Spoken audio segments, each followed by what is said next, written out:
ఈ వ్యక్తి చాలా సంవత్సరాల తర్వాత జ్ఞాపకం చేసుకొని ఏమంటున్నాడంటే, అయ్యయ్యో నా తప్పులను నేను జ్ఞాపకం చేసుకుంటున్నాను. అయ్యా, చెరసాలలో హెబ్రీయుడైన యోసేపు అని ఒక వ్యక్తి ఉన్నాడయ్యా.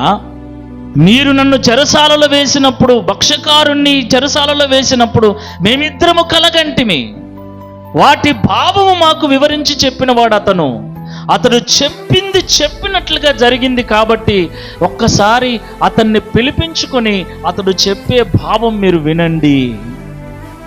ఆ రోజు ఈ పానదాయకుడు యోసేపును జ్ఞాపకం చేసుకోవటము ద్వారా యోసేపు జీవితమే మారిపోయింది.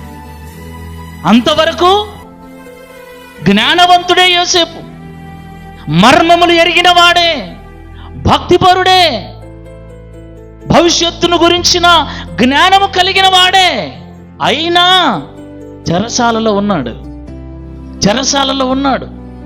మేలు పొందిన వారందరూ అతని పక్షాన నిలబడితే అతని స్థితి కూడా, ప్రైజ్ ది లార్డ్, హల్లెలూయా. అయితే జరుగుతున్న బాధ, జరుగుతున్నటువంటి భయంకరమైన పరిస్థితి ఏంటంటే, మేలు పొందిన వాళ్ళందరూ విడిచిపెట్టడం, మేలు పొందిన వారందరూ మర్చిపోవటం వల్ల పరిశుద్ధులైన వారు, భక్తిపరులైన వారు అలాంటి దీనస్థితిలోనే ఉన్నారు.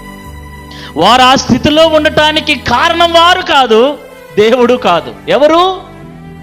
మేలు పొందిన వారు పట్టించుకోకపోవటం, సహాయం పొందిన వారు తిరిగి సహాయంగా నిలబడకపోవటం.